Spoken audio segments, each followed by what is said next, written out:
Hello internet, and today's video is going to be my February wrap up. So let's get into some stats. I read a total of 20 books this month. I owned 15 of those books and 5 I borrowed from the library. The breakdown of those 20 is 6 I read from the physical copy, 12 I read on audiobook, and 2 were ebooks. So let's get into the books that I read and what I thought about them. First, let's start with the ebooks that I borrowed. So first was El Defo.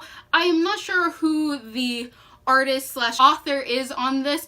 This is something that I heard about from My Reading is Odd from Natasha, and it talks about a girl with a bunny that is hard of hearing and so has to wear hearing aids, and it just discusses how this one woman's life, how she felt growing up having to deal with a hearing issue. So I was really interested because Natasha also has hearing issues, so she mentioned that this book seemed to have good representation for at least one sort of experience that people can have, so I wanted to see what it was about. It was really good. It's a really cute comic, so I would recommend it. The second book I read on ebook was Strange to the Dreamer. This was something I was already interested in, but I pushed forward on my reading list because of the BookTube SFF Awards.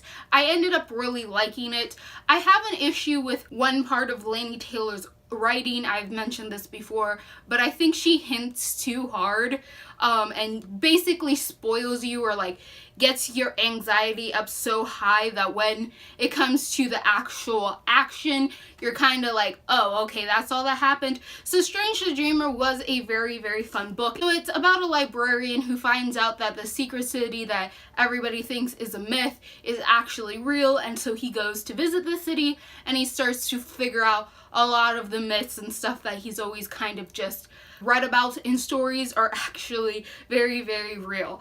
I would give this book a 4 stars. I really liked it. However, the ending was to me. Like, the ending is spoiled at the beginning of the book, and then you get there and you're just like, okay, sure. I can't even feel some type of way because I'm not surprised, because you literally told me what the end of this book was at the very beginning of the book. So that's like, I don't like when she does that, okay? I don't like when anyone does that. I do not want you hinting at anything.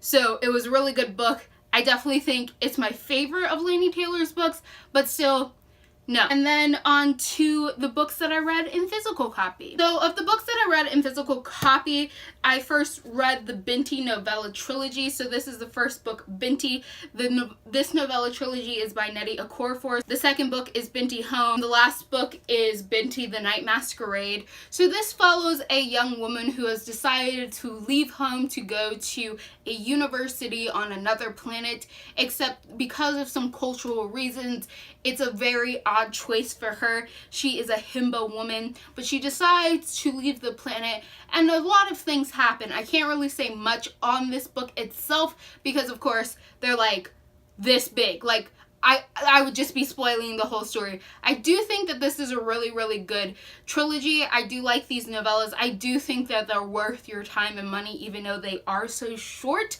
They do tell a very compelling, good story about this girl becoming a woman and becoming more than she ever expected. And I liked how in each step of her journey, she didn't have to lose some part of herself. She was just adding to who she already was. So this was definitely a worth it buy. I would have liked a longer book. Like, I really like long books, so I would have liked if this was like a longer series and each book was longer, but I also understand the story as it is, and I wouldn't want to change it either. So I have mixed feelings on the length of this, but I definitely think all 3 books are really good. Next we have When the Moon Was Ours by Anne-Marie McLemore. I already have a video that I plan to put up about this. This is a book about a girl and a boy and their friends, and they end up having this relationship, except there's a little bit of oddities that happen in their town. Like, the girl has wrists that grow roses, and there are 4 sisters that want her roses, and this is a whole lot of magical realism to the extreme. Like, I heard, oh yeah, there's going to be magical realism in this book. There's going to be some weird stuff happening. I did not expect the amount that happens in this book. Like, there are some weird things that happen that you're just never going to get an answer for, because apparently that's just how things work here. And I do think that this is a very good story. It has queer themes. It does talk a lot on, like, how one transitions and how a person feels, because the male character in this is transitioning. So it talks about, like, his feelings and, like, the people around him and stuff. So that was my favorite part of the story, was seeing how that worked. I like the magical realism elements, but sometimes they got even a little too extreme for me, where I was just like, huh, what? And then I was like, no, this is magical realism, so that is literally happening right now. And I just got a little confused. Like, okay, I can deal with crazy stuff happening in my book, but I kind of always want some semblance of an explanation, even if it isn't really an explanation at all. But there's none of that, so I like this book, but at the same time, I do give fair warning if you go into it. The next book that I read was another graphic novel. This is Boxers by Jean Lu Yang. This is a part of a, like, two-sided story about the Boxer Revolution that happened in China, where a lot of Christians came in and tried to Christianize the Chinese, and then of course there was a Chinese sect that rose up and was like, we don't want you ruining our traditions, and everything got a little bit of violent. So this is about that sect of Chinese that did not like that the Christians were coming in and basically stamping all over their culture and taking over China very slowly and moving in and stuff. The other side of this story was Saints, which I have read, which was about a young Chinese girl who becomes Christian, and these two stories intertwine in, like, small ways. So I do think it's worthwhile to read both books. I'm not quite sure how I feel about this book, like, really, like, as a whole, or the series as a whole. I think it's very informative in its own artistic way, but it just kind of made me a little bit sad at the same time. Like, there wasn't anything joyful or happy, but there are some pretty artistic, like, interesting visuals to look at in this book. So now we're moving on to books that I read on audiobook. The first book that I'm going to mention that I read on audiobook is Mistborn by Brandon Sanderson. I do know about this author's comments when it comes to homosexuals, and for that reason, and because I don't agree with him, I am not going to be giving his books any personal, like, any singular video talking about his books. I have come to terms with his books, his comments, and I've decided that for this, so that I can read and figure out what's going on in this Mistborn trilogy, because I'm very intrigued, I am going to take this chance to separate the author from the artist. I mentioned it before, but I will not be making videos on his book alone, so I'm just going to comment on it here. This book is very interesting. It takes place in a high fantasy world where there are, like, two different types of people, one of the ruling class and one that is used as the slaves. The lower class ends up rising up, and we end up getting, like, a band of people together who are pretty much going to commit a heist of the kingdom from this evil dictating ruler who is just, like, impossible to kill. We follow the main character, who is a Mistborn, which means, like, she has all the powers, right? Like, she's basically the avatar of all metals, where most people who do have the power to manipulate a metal or use it to their advantage only can do so with one. So this book talks about all of it. I liked this book, but it was on the same sort of like that I had for The Book Thief, where I could really see why people really enjoy it and are invested in it, but at the same time, I was sort of, like, over here, but, like, oh, that's entertaining, but it wasn't, like, getting my heart racing, which is what prevented it from being a 5 stars. I wasn't really invested in the characters or the story that much. More so, I was very entertained by everything going on, and anything could have happened either way, and I would have still been like, oh yeah, that's pretty cool. Like, I'm not saying this as a negative thing about the book, simply that for me personally, I didn't get, like, super invested in any actions going on. So whatever happened, I was pretty neutral, and I was just having a good time. There was also, like, some points towards the end with the final battle that I thought the characters were being pretty slow with figuring out what was going on.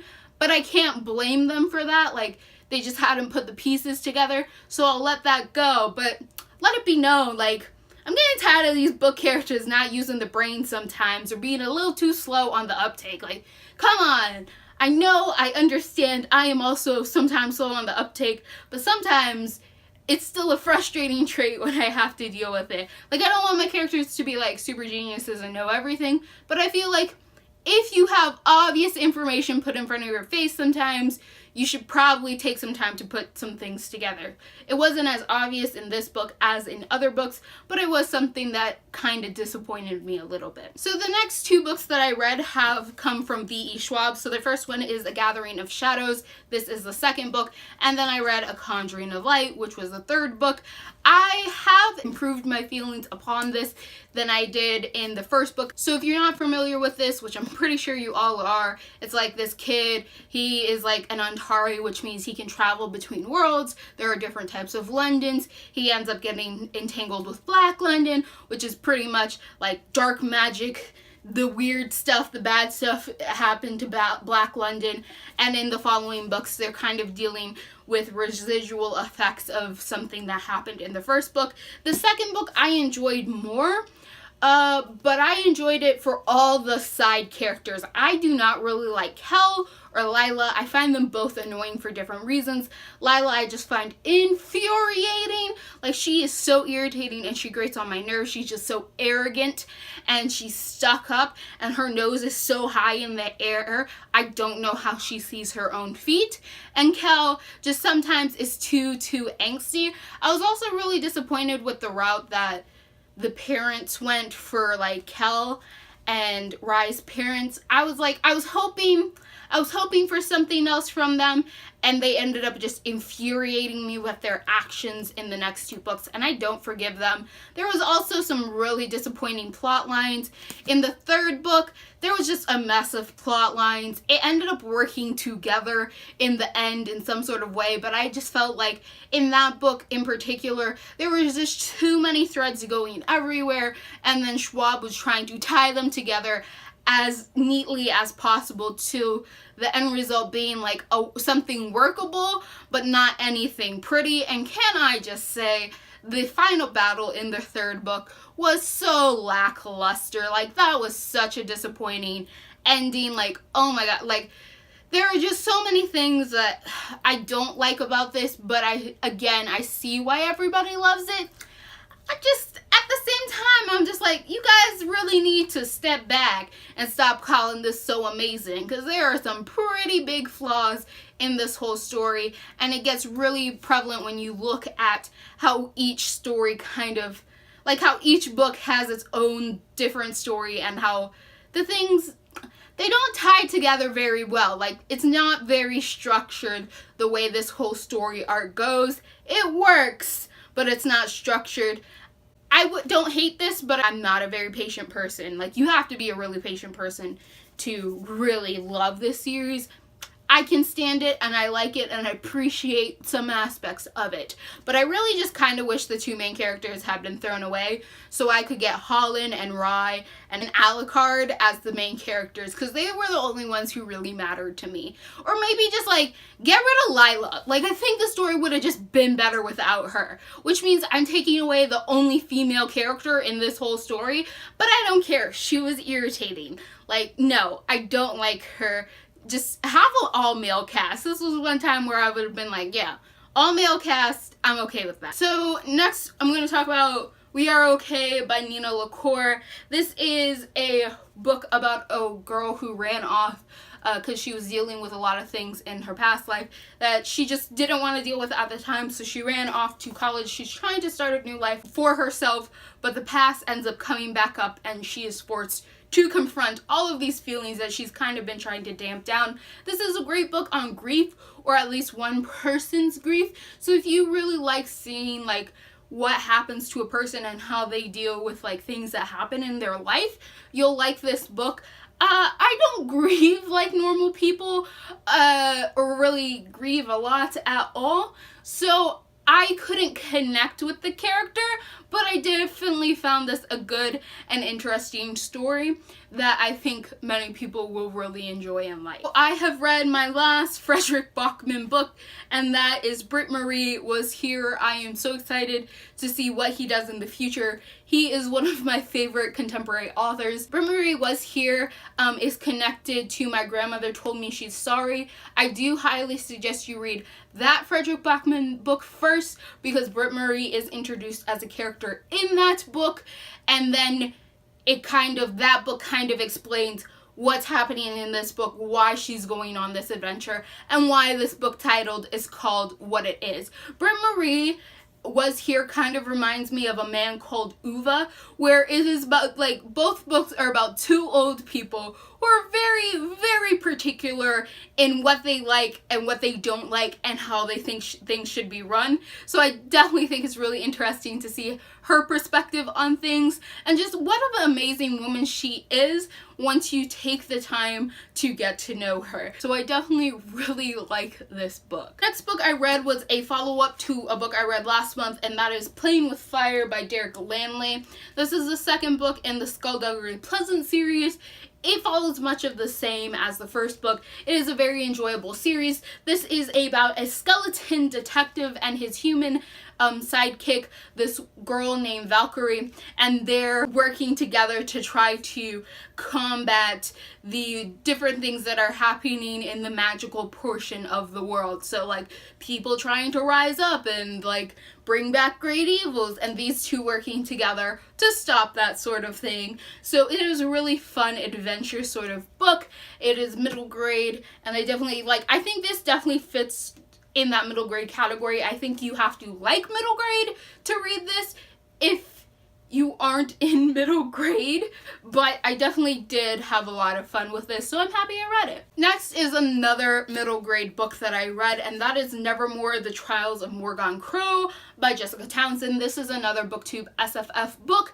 I love this book. This book was so amazing. It had such an entertaining, intriguing world. I would say this book, for me, is similar to Harry Potter. Not in, like, it's like Harry Potter at all, but more in the sense of Harry Potter is one of those books that adults who don't traditionally like middle school type stories and middle grade stories can enjoy. Like, Harry Potter does that. You can read that as an adult and still really enjoy it. I think this book also has that same appeal. Like, if you don't like middle grade and you're not in middle grade, you can read this book and still be really, really in love with it, like many people are with Harry Potter. So this is about a young girl, and she ends up getting whisked away to this place called Nevermore. And to stay in Nevermore, she has to get into an elite school. But to get into this elite school, she has to do a bunch of very, very dangerous seeming trials for different reasons to prove different parts of herself, so that she can prove that she belongs in this school, and thereby proving that she belongs in Nevermore. This has some really, really great things that it introduces in the world, and really great world building. If you like in Harry Potter, how the world building happens and you just get really taken in by the world that they're living in, I think you'll get that same sort of feeling with this book. Like I said, I don't make a one-to-one comparison by them, but there were several things that I think are reminiscent, in the sense of, as an adult, you can read this even if you don't traditionally like middle grade, and it really creates a very fascinating world that you'll probably really enjoy being in, and it's one of those worlds where you're like, I really want to see that. Because there are several things mentioned in this book where I was like, girl, take me there too. Like, I want my umbrella to Nevermore as well. 5 out of 5 stars. The next two books are a part of a series, and that is An Ember in the Ash by Sabaa Butir and A Torch Against the Night by Sabaa Butir. These are the first and second books in a series. I have mixed feelings about this series. I know a lot of people love them, and I know why, but the world is sort of similar in some ways to the 5th season, but the 5th season does it so much better that I started this right after I finished a 5th season book, and I was just like, oh, okay. So this follows a girl and a guy, 2 main characters, and how they live in a world where there is an upper class of one race who is basically tramping down on the lower class, and there's a lot of subjugation and oppression and stuff like that, and their fates are entwined. There is a lot of mythos and like genie stuff that's going on. I'll talk more on this series later because there were a lot of issues I had with it. I do see why people like this. However, I did not have the patience for these characters. This series falls in that same category as, say, the Shades of Magic trilogy for me, where I'm just like, I am intrigued enough by the story, but I definitely think there were a lot of things that could have been 200% better, and your characters are super irritating, and I can't stand them. There were just certain character choices that I didn't like. So, like, say, in this first book, for example, there is a love square triangle thing that is totally unnecessary. Like, there are so many more interesting ways that you could have had characters dislike each other than just force this love triangle element into it. So I did not appreciate that at all. The characters are also really, really dense at times and super, super angsty, and I'm not a fan of that. So I'll talk more on this later, but this was okay, but I wish the characters had been more decent, and there were definitely like some plot lines that I think could have been better explored or better explained without them feeling a little bit like, oh, this is just a side part I'm adding because it seems interesting to the story. Since I'm already talking crap about books, I might as well bring up The Wrath and the Dawn by Renee Ahdieh. This was a shite of a book. This book was horrible. I hated every second of it. This is about this is like 1,001 Nights retelling in name only, because it is nothing like 1,001 Nights. 1,001 Nights, if you don't know, is about a girl who survives her wedding night by telling her king stories because he's been killing his wife because he wants revenge on womankind for what a woman did to his brother. So this one woman, she is so clever, she ends up telling him stories and leaving every night on an epic cliffhanger so that he is compelled to keep her alive because no one likes a story that ends on a cliffhanger. That's what I thought I was getting into this. There's only like 3 stories that are told, and the last story she tells, she claims ends on a cliffhanger, but me and that boy both know she ended the freaking story. Like, there could have been more, but the way that she ended it was like, oh, I could end this story here and like be satisfied with that. So she's a horrible storyteller, and I have a whole video ranting about this book. So just know that this book is garbage, and that's all I'm gonna say on that. The next book that I read was The Innocent Mage by Karen Miller. This gave me a lot of anxiety. I was so invested in this story. This is about a kingdom that lives behind a wall. And in this kingdom, there are 2 groups of people, the Dorian who possess magic and the Orin who supposedly don't have any magic at all. There's a prophecy told about the Innocent Mage who's going to bring the Orin out of their like oppression, in the sense that they're not allowed to do magic, even though secretly like there is a sect of Orin that know they do have their own type of magic, but for whatever reason they're forbidden and they're lied to for centuries that they don't have magic at all. The young innocent mage is called Asher. He does not know about this prophecy or anything that's going on. He goes off to the capital in search of a new fortune. He ends up becoming the assistant to Prince Gar. Prince Gar is a Dorian who doesn't have magic. I'm going to let you know right now that I ship those 2 boys together so hard. I love their friendship, and I think they would be perfect together, and I have this whole story in my mind where they end up ruling the kingdom together side by side, with Asher being the mage and Dorian being the magicless king, and somehow like just rewriting the laws of their society by proving you are worth something without magic, and that you can't just trash on a people because some people just have magics and some people don't, and that doesn't make them any less valuable. So I really just like their pairing, but there's an evil bitch standing in my way called Daphne who's so horrible, and I'll talk more on her later. But this is a very good series if you're into high fantasy. I do have one issue with this, and I don't think it has enough strong female characters, because the only female character that really makes any note in this whole book is Daphne, who's manipulative in this book, a sister who's also horrible, and then the queen, who kind of just lets her daughter be horrible and seems pretty passive at times. I'm not holding it against this book, but this book definitely doesn't do justice to the female characters in it, and I kind of wish this is another book I kind of just wish the female characters would go away, because I just care about my two boys, Asher and Gar, and I want them to get together because I'm really invested, which you guys who follow me on Instagram probably know. The next book I read was Simon vs. the Homo Sapien Agenda. I had to read this because of the Love, Simon movie. After reading this book, I am very convinced that the movie is going to have a very big in-name only clause, because all the things I'm seeing from that trailer don't really line up very well with what happens in this book.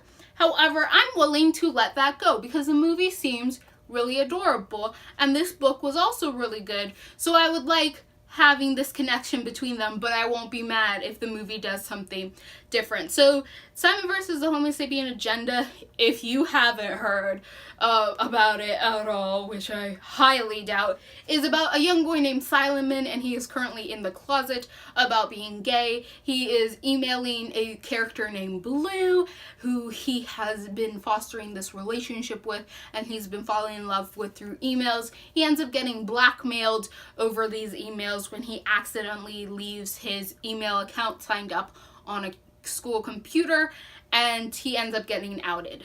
And yeah, this is basically about that. I kind of expected more from this book given everyone's hype about it. Like, I like the book, but like I was expecting a whole lot more because of how people were hyping, and because I watched the Love, Simon trailers before I read the book, so like I was really confused when like some scenes that were mentioned happening in the movie don't happen in this book. Like that, like my favorite scene from like that movie trailer is when it's like, why is straight the default? Why doesn't everyone have to come out? And then like all the kids go and they're like, Mom, Dad, I'm heterosexual, and like the parents are all freaking out. Like, that's my favorite scene from that trailer, so that's the scene I'm most excited in seeing, and I was kind of disappointed that never happened in this book. So like, it's not 5 stars because of that, because that scene never happened. But I do like this book. I do understand why so many people love it.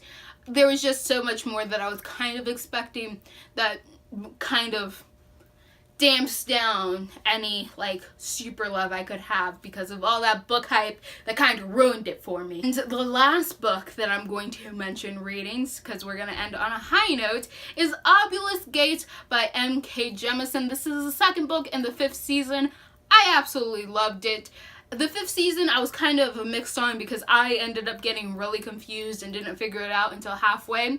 This second book, I was not confused at all, so 5 out of 5 stars on this because this was an awesome book. This follows up the first book, so I'm not really going to explain anything about this book in general, but the first book in itself follows a woman called Esun. She is in the search of her husband who murdered her young son and ran off with her daughter. We end up finding out a lot about this world, about how there is a people who possess sort of a magical power to sort of exert dominion over the earth, and how they're oppressed, how this whole system works, and how there is a season of time in which the earth just basically tries to kill everyone because the earth hates people. And so it is just about these characters, about this world, and it does a really, really excellent job of exploring the whole thing so you never get bored. Like, there's never a moment in this book where I was like, man, this book doesn't really have a plot or anything like that, because it is just so well written with this mix of us learning about the world and us learning about the characters and how they react to the world and how the world reacts to them, that you're just entertained all the way through. And when you leave the book, you're just like, so much happened and yet so little happened at the same time. It's very odd, but I 100% love it. So 5 out of 5 stars. Those were all the books I read in February. There were several other books that I attempted to read in February, like say The Awakened Mage, which was the ending finale to the Innocent Mage, but I couldn't get through that because I didn't like Daphne and she kept getting in the way of my OTP. There were a few other books that I tried to read that I just wasn't really into at the time, so I've put those on hold. I haven't DNF'd it, so I'm not going to mention those. Like, I haven't DNF'd any books this month, but February was a really weird reading month for me because there was just so many books I felt like I was picking up that I wasn't really, like, into at the moment, so I kept getting really disappointed and really anxious because it seemed like every other book that I was picking up I wasn't really enjoying at that current time, and ended up stop reading, and so I wasn't really enjoying that, and then I just wanted to read fan fiction because, like, you either love or hate fan fiction. There's no really, oh man, I should totally read it. Like, there's no pressure when it comes to reading fan fiction.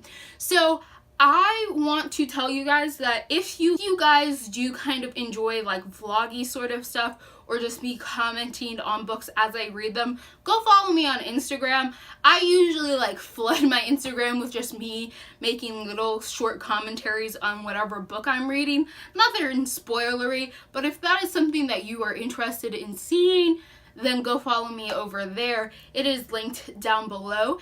If you like what you're seeing here and you want to continue to see more, click all those bunnies down below, and goodbye, internet.